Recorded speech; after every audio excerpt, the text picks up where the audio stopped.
However, during the course of the hearing, it was very apparent that he is a protector of rights.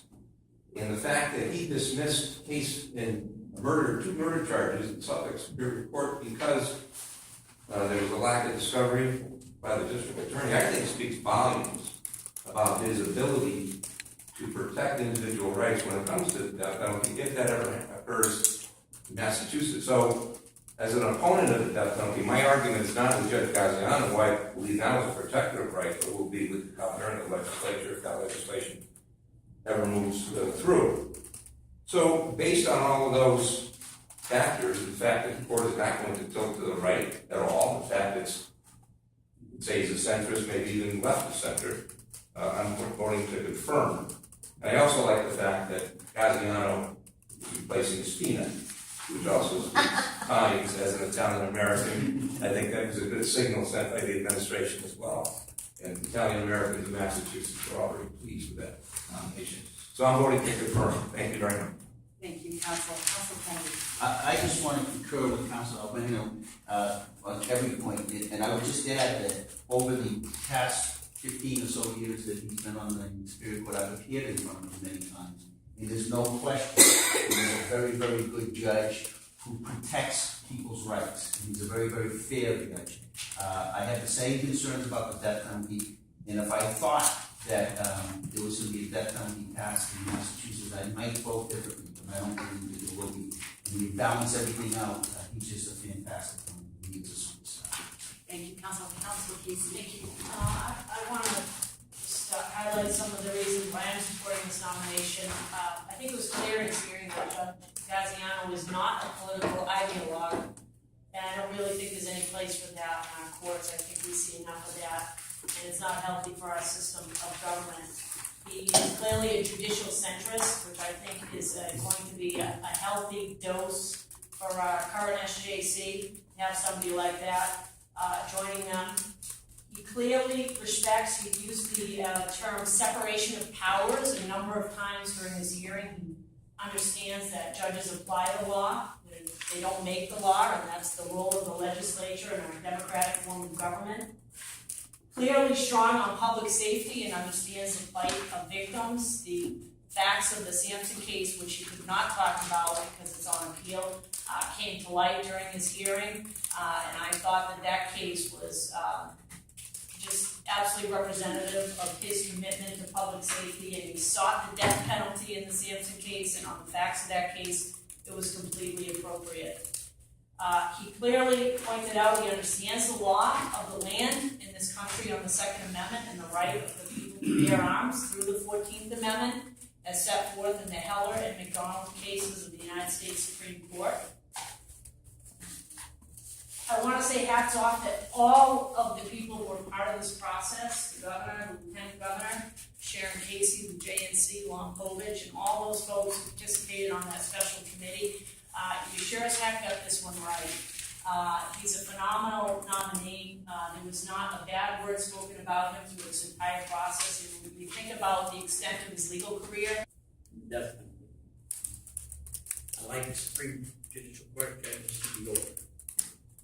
People who have been around the system for 25 or 30 years. They don't sit there for 15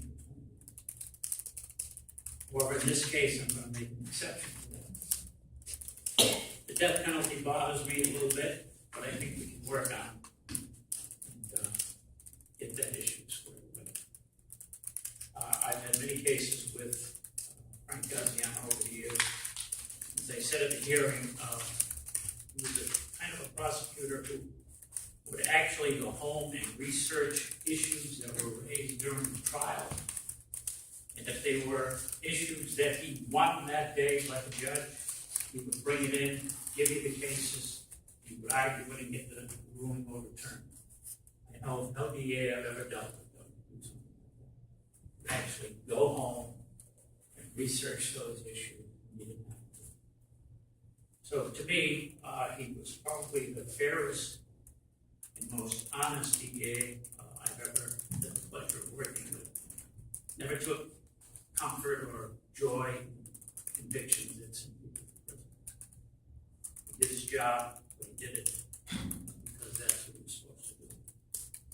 So, on his background, he's a good man, he's a good father, good husband. He's a wonderful human being, and I do salute the governor and administration for putting him forward. We can add a few years to some of these people. Thank you, Council. Let me share one more thing. Council. I just wanted to add that the people and the judges and all through the court, all the courts in Massachusetts know him and respect him. And when you see someone like Justice Hines, who came and testified, and she said we couldn't be more opposite. He's a prosecutor, and these are the people who respect him for his fairness. And as I said, his name wasn't even bandied about, and it was just a surprise, and it was a wonderful surprise because he earned it the old-fashioned way. Thank you. Thank you. All right, we can commence. There's a motion and a second. Is there a second? Second, somebody? There already was a second. Okay, we can commence with the roll call. Councilor Ino. Yes. Councilor Duff. Yes. Councilor Kennedy. Yes. Councilor Casey. Yes. Councilor Almeida. Yes. Councilor Ferrara. Yes. Councilor Jubinville. Yes. Councilor Devine. Yes. Unanimous. Thank you. Governor and I thank you all for participating in such an active way in this process, as you do for every candidate who wishes to be appointed to the judicial system in Massachusetts. And the hearing itself, from my view, is, and they always are, an examination of a person's life, professionally and personally. And to see the life story of Judge Graziano being retold and examined appropriately by each one of you allowed for a full, open, transparent process. And I commend each one of you for your professionalism and your commitment, not only to the process involving our candidates for nomination to the Supreme Judicial Court, but for the work you do each and every day to get all of the candidates that come forward. So I thought it was a really good day for all of us, and it's a good outcome for all of us as well. And thank you. So we continue. As next week, we have the hearing for Judge David Lowe. It will begin again at 9 a.m. We all felt that that was a good opportunity for us to work throughout the day, and if necessary, into the next day to fully vet the candidate. And we are working on the room placement for the hearing, and we'll keep you informed as we identify where it will be conducted. So thank you. That concludes our business today. Thank you.